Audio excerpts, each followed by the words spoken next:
day called for a new destination. New unexplored territory is on our horizon. Get some rest. If you've been following our epic journey, John and I departed Melbourne just over a month ago, sailing our floating home Tucana more than 1,500 nautical miles up the east coast. Tucana, and sailing for that matter, is brand new to us, but we're learning along the way. So thanks so much for being here. Your support really means the world. The world could fall down. Our aim now is to take you to the world's biggest coral system, which can be seen from outer space, the Great Barrier Reef. This is the most amazing thing I have ever seen. We're so close now. Today, we're motor sailing from Fraiser Island to Double Island Point, and we might even catch dinner along the way. What's going on here? Got myself some dinner. And I think that this spot will definitely be a highlight of the trip.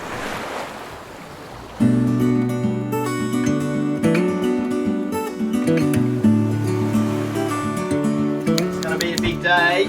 Early start, late finish. What is it, about 13 hours? Better get the old fishing rod out then. What do you reckon?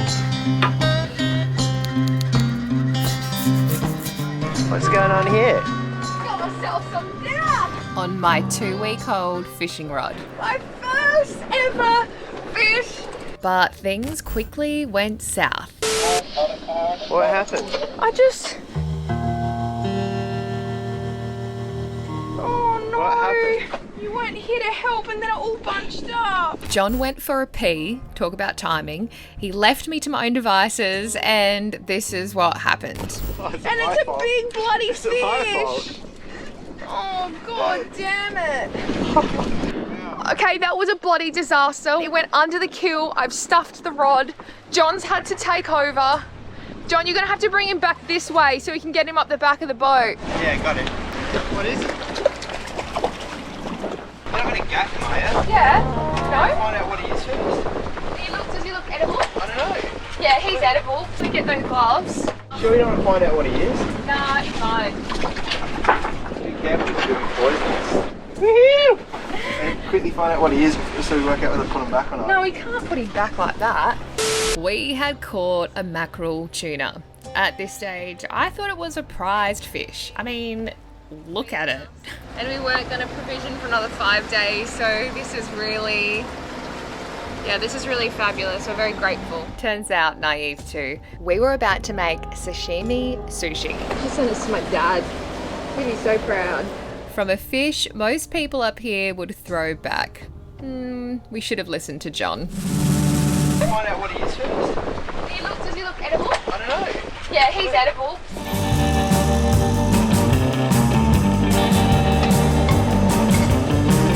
In hindsight, it was probably a disaster from the start. I was using apple cider vinegar and brown sugar to make Japanese sushi rice. So John refuses to turn the engine down, so you're just going to have to hear me over the top of Can't it. turn it down. I was going to buy him off. I mean, put the gear down.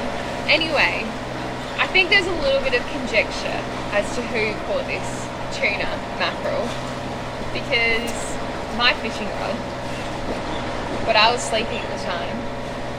John passed the fishing rod to me, and then there was a bit of an issue. Is it ours? Yeah. I feel like it's ours. We are now having sashimi. We didn't have white rice vinegar, so made do with apple cider and sugar. Does it taste alright, John? Did you try some? The sashimi? Yeah. Yeah. And the rice? It's a little fishy. Is it? Yeah. Is it fishy? Yeah. That's a bit of a shame. A little fishy. Like even with the sauce, No, that's alright. but you're not enjoying it. Oh, John's not enjoying it. No, it's good. Have you tried that sauce that I made? Have you tried the fish yet? No. Maybe we just need to let it cook in there.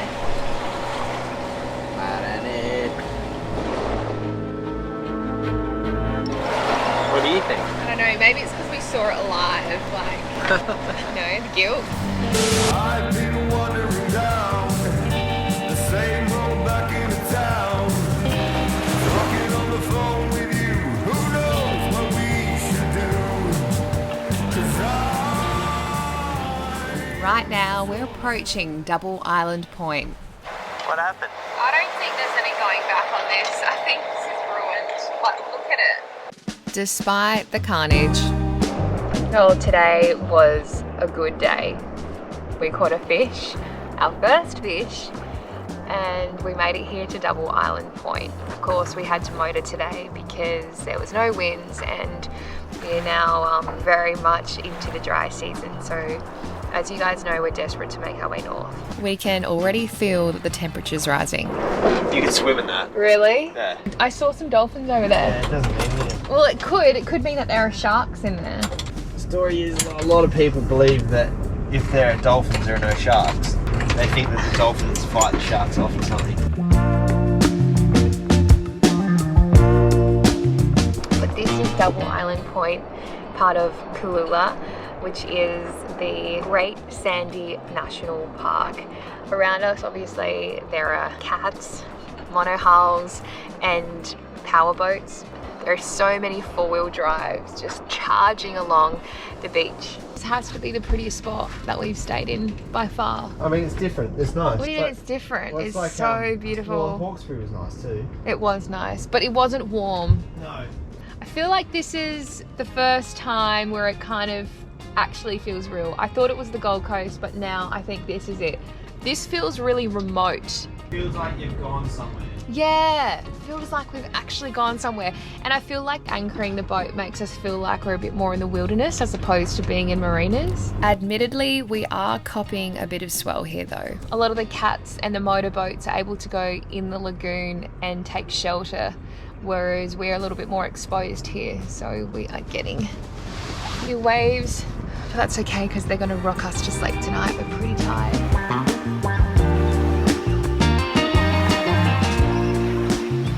After our 13-hour journey today, tomorrow we need to take advantage of these calm conditions and continue north.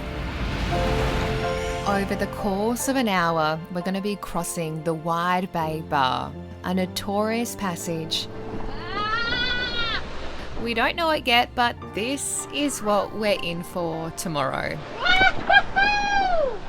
We're then heading to the largest sand island in the world, Kgari. Wow. Also known as Fraser Island, peppered with perched lakes and wild Australian dingoes. This place is beautiful. So strap yourself in.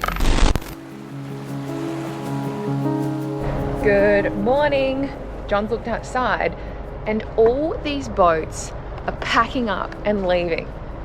And 8 have just gone in a row. And I'm thinking like this is follow the leader. Yeah, but I think it's a good time to go through because even though they recommend you go through on slack tide, the problem is then you're battling a current upstream through the sandy straits. But because it's so flat this morning, it might be a good idea to go through a little earlier on a rising tide. Should we hurry up? Should I race to the front and take this anchor up? Yeah, well, when you're ready. I thought we had an hour to get ready this morning, but...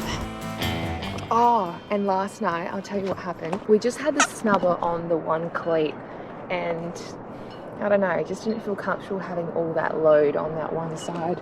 So we decided to put a second one on, just in case.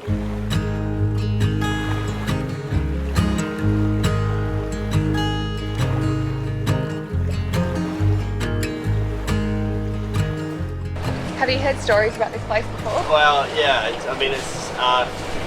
fairly infamous bar crossing. For John, he's had to be very meticulous about looking at the tides, the weather, currents. It's something we've been planning for quite a few days now.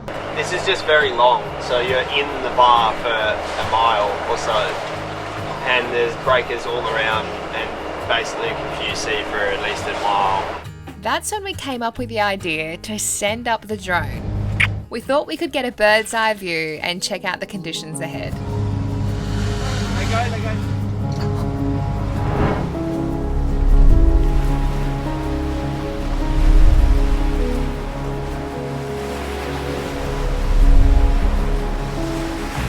Just counted around 14 boats behind us. John counted approximately 8 or so in front of us. It is a busy day.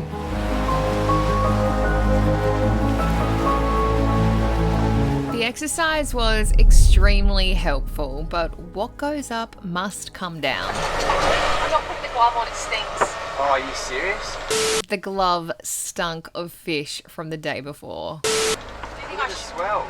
It just stinks It's gonna be though. hard to catch it. Then I thought, what's the worst that could happen? To find out if a multi-rotor propeller could ever cause a flesh wound, There we go. So I put on the glove. Oh my god, it's actually stinking. I can't keep it straight.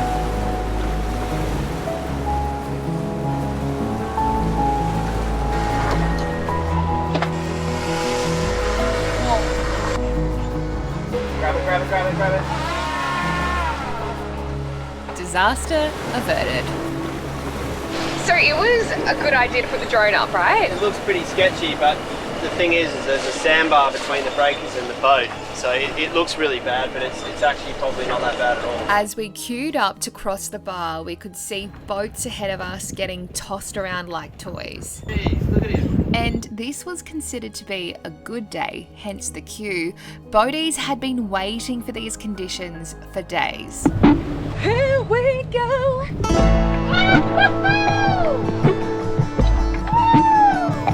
Yeah. I got the right idea. Just give it to him. Check them out. Smashing through the waves.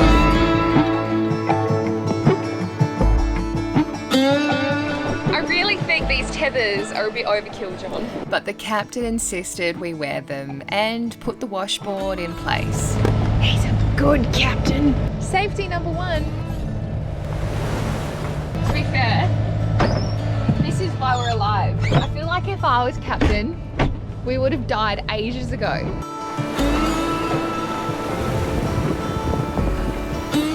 The washing machine conditions smoothed right out as we made it to the Great Sandy Straits. Made it. Where am I?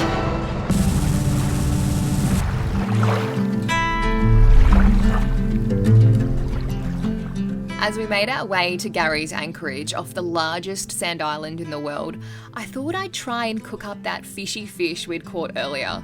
Because that fish was so strong in flavour, the mackerel tuna, I'm actually going to be making a fish curry that my dad sent me. So we've got some onions, I've salted the tuna, I've got some coconut oil in the saucepan. I'm going to add a heap of herbs and spices to make a delicious coconut curry. I'll put the recipe in the description below.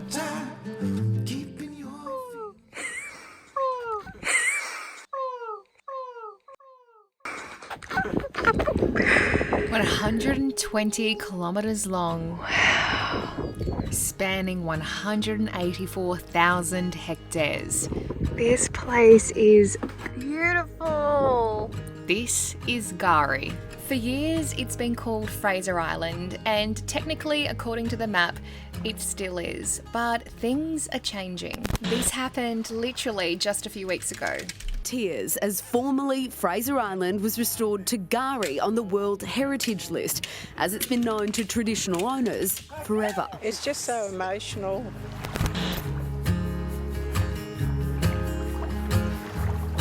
What a picturesque spot.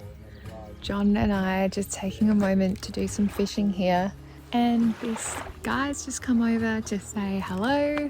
That was nice of him, hey? He's just parked up over here and was offering us to go on his dinghy tomorrow if we wanted to go for a walk. What a sweet guy. We were complete strangers, but Simon, Carter, Sonia and I ended up going for a hike along one of the trails, armed with A dingo stick, just in case.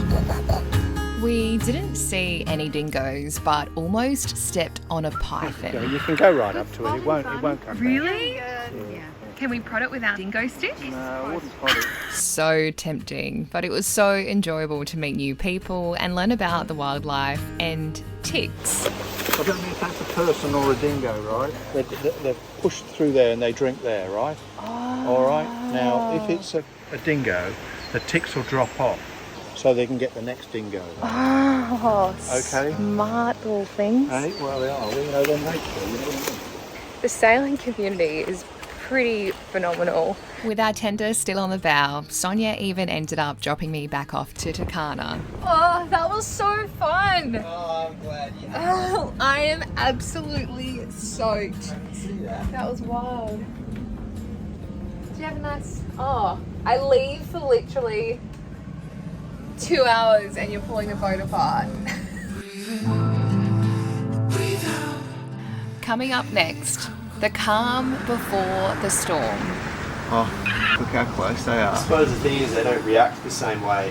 They react differently to current and wind. That's why they don't swing the same way. So thanks for being part of the Tucana crew, and we'll see you next Sunday. And if you're new here, make sure you hit that subscribe and like button. Don't want to do this.